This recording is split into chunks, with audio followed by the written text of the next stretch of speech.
Here's a very remarkable card given to me by Matti Linkelo, a Finnish puzzlist about 25 years ago. It's been cut and then somehow that's been entrapped inside as if it's impossible. How could that be done? Perhaps it was cut right through and then rejoined cleverly once something else had been tucked in. But no, that's been cut out of a card. The card it starts with is, well, it begins like that. You take out the middle panel. And it's this funny little spade-like thing that's got to be folded. Very similar to the last video. You've got to infold it, rather like the trapdoor card.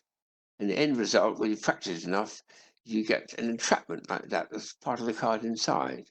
So I showed this to Angus Lavery, who I've known for many years. He was helping to run Hamley's puzzle department at the time, back in the 90s. He came up with a whole range of these devices. It suddenly inspired him to do some wonderful work and research into cards. These aren't necessarily his, but they show some of the effort that's gone into it. You get the most wonderful effect of cards that have been cut and then somehow enfolded into each other in some impossible way. And there's endless amounts. He first started off by going through the entire deck. That's 54 cards, including 2 jokers, with each one given a different design and sometimes related to what was on the card. That's 8 with an 8 in the middle, which is rather nice, actually. But look at these snaky ones here, which appeared all enfolded and somehow impossible. And then another friend picked up on this, Ian Rowland, and made a most wonderful series of cards, which he sometimes called looking glass, and sometimes he called them card reflections. And here's some of his wonderful work, which he gave me back in 2000, this was, showing what he could do. That's the first page. So this is Ian Rowland, who's a very fine magician and inventor. He's a very good presenter too. I've seen him at the Blackpool Convention acting as an MC. And he's made a series of cards. He gave me 4 of his sets, each containing 4 cards, all nicely mounted too, with little corners like they have in stamp collections for or photographs. I'll take one off in a minute.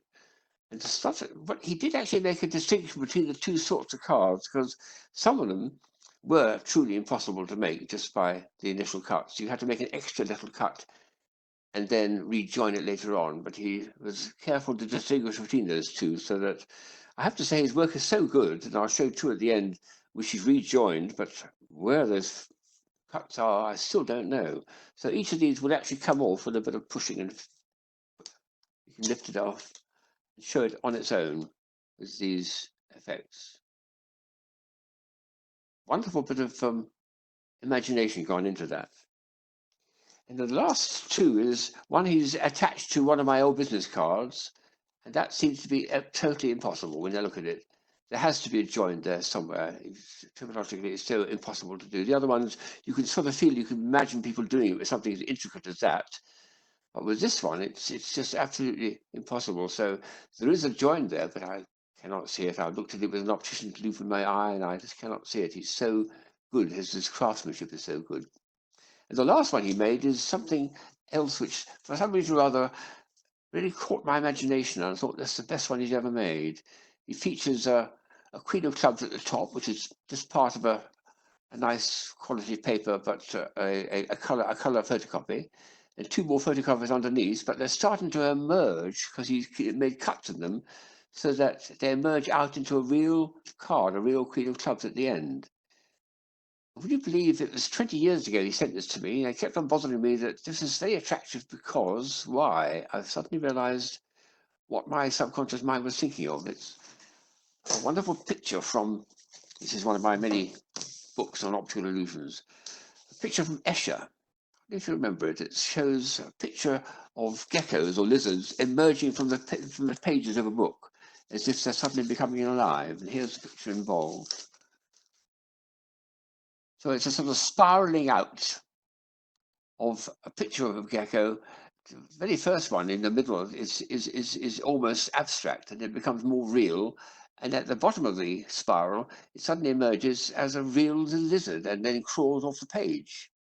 I feel you could take this further, you know. You could actually put this on display in an art gallery and have a proper sort of 3-dimensional plastic lizard next to it, followed by a real lizard that's died a natural death, we hope, and has been taken by a taxidermist and put next to that. So, and finally, if you could do it with a live lizard, that would be something else. But anyway, going back to his work, I think this is I think it's probably based on that one that Escher did, and it shows that this business of playing around with cards is somehow becoming closer to high art. I mean, this is just playing around with little cards, but this sort of thing is looking at something much deeper and much more satisfying. So take a bow, Ian. I think you deserve it. And I'll give you a good wow.